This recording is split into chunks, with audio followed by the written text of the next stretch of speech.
I have a picture of my LG TV and my PlayStation 5 Pro.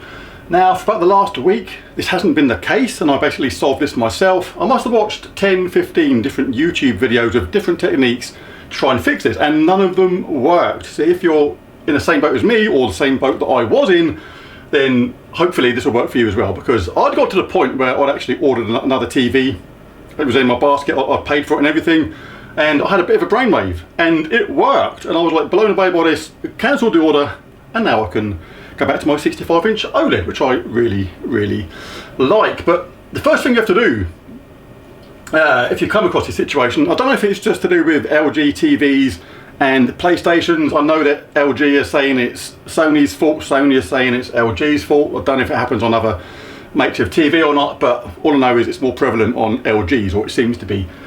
Anyway, but you have to eliminate certain things. The first thing I did was basically plug a different console into the same HDMI lead that was connected to the TV. I got a picture. I used a switch 2 and it just worked absolutely perfect straight away. So I can eliminate the HDMI lead as a possible cause of the fault. So the lead is working. And it also proved that the HDMI port I was using on the TV was working as well, because that's another thing you should do. You should try different ports using that HDMI lead you've proved to be working, just to see if you've got a dead port or there's become a fault with that port or something like that. But I proved that that port was working. I've done all sorts of stuff. On the LG TVs, you can do some other stuff that I tried. I actually tried a complete factory reset. To go to general on these, you can scroll down, you can go to reset to initial settings. I did that. That was no good, because the theory is that basically once you've plugged so many HDMIs in and unplugged them again, the memory or something, the cache can get loaded up, and then it can conflict with other stuff. Other theories are like updates and things like that. So it was like I just wiped it and started again, and that was still no good. So I tried resetting the telly, that didn't work. And I even tried different things like trying to start the PlayStation 5 up in safe mode and things like that, and still no good. And I finally come across an idea, because there's other things you can do as well, like in screen and video. You can lower the settings down on this. You can change the resolution to something more basic, like 720p, just in case it's a resolution issue or something like that. And all that was like no good. But I could do this because I've got a race cab set up with a different telly, which was receiving a signal. So that kind of made me think it's kind of the LG's fault in a way, because if I'm getting a signal on my other telly, which is linked up to the same system, I'll just push a button to switch between TVs, then surely it must mean it's the LG's fault. But I'm not sure entirely that it is, because the way I fixed this is I actually went to system, and this was a complete stab in the dark really, but it worked. I had no signal, nothing from this for a week, and I went to HDMI and I turned this off, enable HDCP. If you turn off this setting, it says some games and apps can't be used. I haven't found any that don't yet, but I turned this off. I think I turned them off as well in actual HDMI device link. It did, I think, turn off ALLM, also low latency mode. I can't remember if that was on or off. I think I had it on normally. But this is the setup I've got right now. HDMI link, device link off.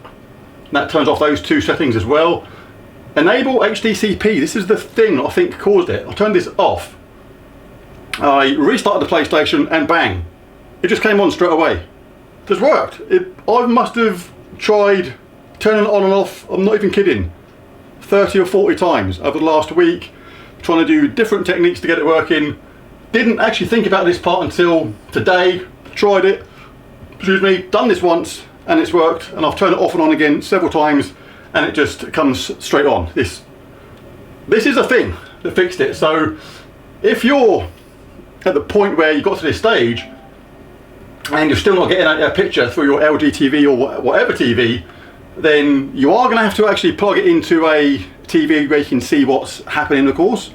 If you've got another TV in your house, like most households have got more than one TV, you can plug it into that, go to the settings, system, HDMI, and turn off enable HDCP.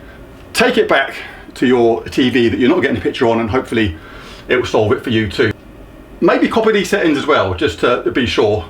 ALM off, you can select that manually anyway, and enable HDMI link was also turned off, and it worked for me an absolute treat and saved me over £1,000 because I had another telly actually ordered and bought, and luckily I could cancel it before it had been shipped yet, so absolutely fantastic. But there it is, there's the video. If this works for you, give me a thumbs up and maybe a sub in a comment to say it worked for you, because I'll be really pleased if this ends up solving this problem, because it's everywhere on the internet, particularly with LGs and PS5s. It's like, I don't know if it happens on other brands or not, like Samsung's or anything like that, but it works completely fine on my other TV, which is I've got a Hisense on there on my race rig and never had an issue with that. But this, absolute nightmare for the last week until I turned enable HDCP off. So there it is, there's a video. If you enjoyed it, it'd be really cool if you hit that like and subscribe button, and I'll catch you again in the next one. Thanks for watching and bye for now.